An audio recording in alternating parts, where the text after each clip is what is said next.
ദൈവത്തിൻ്റെ മാറ്റമില്ലാത്ത വചനം ശ്രദ്ധിക്കുന്ന പ്രിയപ്പെട്ടവരെ, ദൈവം നിങ്ങളെ സ്നേഹിക്കുന്നു.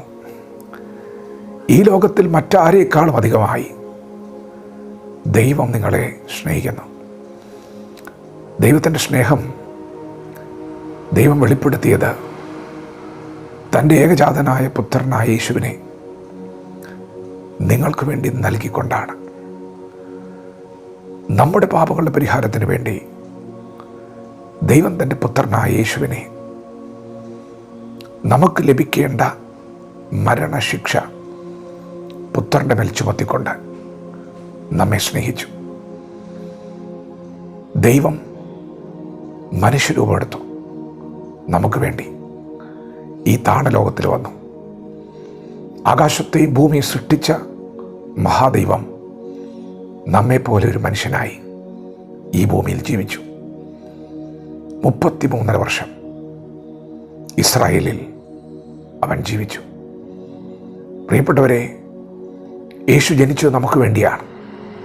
യേശു ജീവിച്ചത് നമുക്ക് വേണ്ടിയാണ്. യേശുവിൻ്റെ ജനനം സർവ്വജനത്തിനും ഉണ്ടാകുവാനുള്ള ഒരു മഹാസന്തോഷമാണ്. സ്വർഗത്തിൽ നിന്ന് ദൂതൻ യേശുവിൻ്റെ ജനനത്തെക്കുറിച്ച് അരുളി ചെയ്തത്, അവൻ തൻ്റെ ജനത്തെ അവരുടെ പാപങ്ങളിൽ നിന്ന് രക്ഷിപ്പാനിരിക്കുന്നതുകൊണ്ട് അവൻ യേശു എന്ന് പേർ വിളിക്കണം.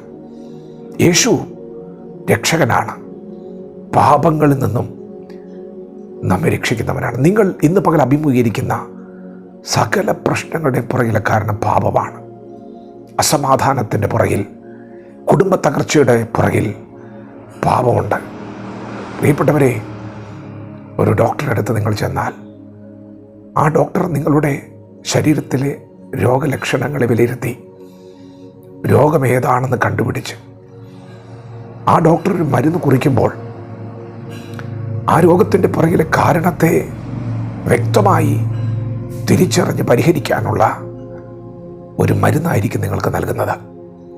അതെ, വൈദ്യൻ എപ്പോഴും ആ രോഗകാരണത്തെ കണ്ടുപിടിക്കും. നമ്മുടെ കർത്താവായ യേശു നല്ല വൈദ്യനാണ്, നല്ല ഇടയനാണ്. യേശു കർത്താവ് കണ്ടെത്തിയ കാരണം പാപമാണ്. ഈ ഭൂമിയിലെ സകല മനുഷ്യരിലും പാപം പരന്നിരിക്കുന്നു. പാപത്തിൻ്റെ ശമ്പളമായ മരണം സകല മനുഷ്യരെയും വാഴുകയാണ്.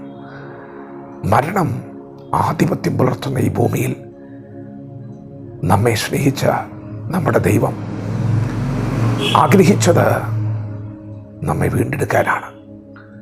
പാപത്തിൽ നിന്നും മരണത്തിൽ നിന്ന് വീണ്ടെടുക്കാൻ ദൈവം തൻ്റെ പുത്രനായ യേശുവിനെ ഈ ലോകത്തിലേക്ക് അയച്ചു. നാം മരിക്കേണ്ടതിന് പകരം നമ്മുടെ കർത്താവായ യേശു നമുക്ക് വേണ്ടി മരിച്ചു. നമ്മുടെ പാപങ്ങളെ ചുമന്നുകൊണ്ട് മരിച്ചു. ക്രൂശിൽ ചങ്കിലെ അവസാനത്തുള്ളി രക്തവും ഊറ്റിത്തന്ന പരസ്യമായി യേശു കിടക്കുമ്പോൾ പിതാവ് ലോകത്തോട് വിളിച്ചു പറഞ്ഞു, ഞാൻ നിങ്ങളെ സ്നേഹിക്കുന്നു. വാക്കിനാളുള്ള സ്നേഹമല്ല, പ്രവൃത്തിയിൽ വെളിപ്പെട്ട സ്നേഹം, ചോര നൽകിയ സ്നേഹം, പ്രാണൻ നൽകിയ സ്നേഹം, ജീവനെ കൊടുത്ത സ്നേഹം. പ്രിയപ്പെട്ടവർ, ഇങ്ങനെ ആരാണ് നിങ്ങളെ സ്നേഹിച്ചിട്ടുള്ളത്? ഈ ഭൂമിയിലെ സ്നേഹങ്ങൾ ചിലത് വാക്കിലൊതുങ്ങുന്നു, ചിലതിൽ പ്രവൃത്തി വെളിപ്പെടുന്നുണ്ട്.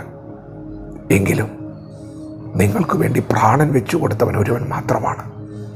അത് നിങ്ങളുടെ പിതാവാണ്, നിങ്ങളുടെ ദൈവമാണ്, നിങ്ങളുടെ രക്ഷകനാണ്.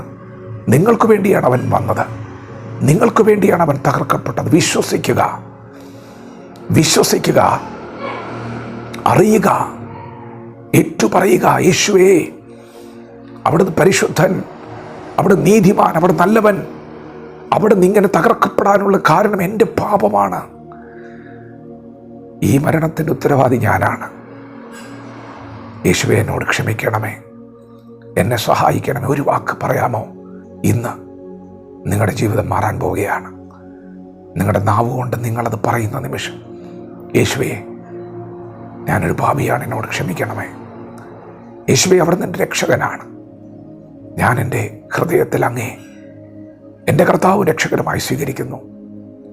അവിടുന്ന് ക്രൂശിൽ മരിച്ചു എന്നെ വീണ്ടെടുക്കുവാൻ, എനിക്ക് പാപമോചനവും നിത്യജീവനും നൽകുവാൻ. അവിടുന്ന് മരണത്തെ ജയിച്ച് ഉയർത്തെഴുന്നേറ്റു, ഇന്നും ജീവിക്കുന്നു. ഞാൻ വിശ്വസിക്കുന്നു എന്ന് പറഞ്ഞ് യേശുവിനെ ഹൃദയത്തിലേക്ക് ക്ഷണിച്ചാൽ, സ്വീകരിച്ചാൽ, പ്രിയപ്പെട്ടവരെ, ഇന്നു മുതൽ നിങ്ങളുടെ ജീവിതം മാറുന്നു.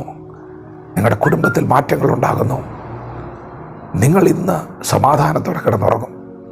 അത്ര വലിയ ദൈവകൃപ നിങ്ങൾ ഏറ്റുപറയുന്ന, ജീവിതം സമർപ്പിക്കുന്ന ഈ പകൽ മുതൽ നിങ്ങളുടെ ജീവിതത്തിൽ, കുടുംബത്തിൽ, തലമുറകൾ വെളിപ്പെടാൻ പോകുന്ന പുതിയ വഴികൾ, പുതിയ വാതിലുകൾ, അനുഗ്രഹത്തിൻ്റെ ഉറവകൾ തുറക്കപ്പെടുകയാണ്.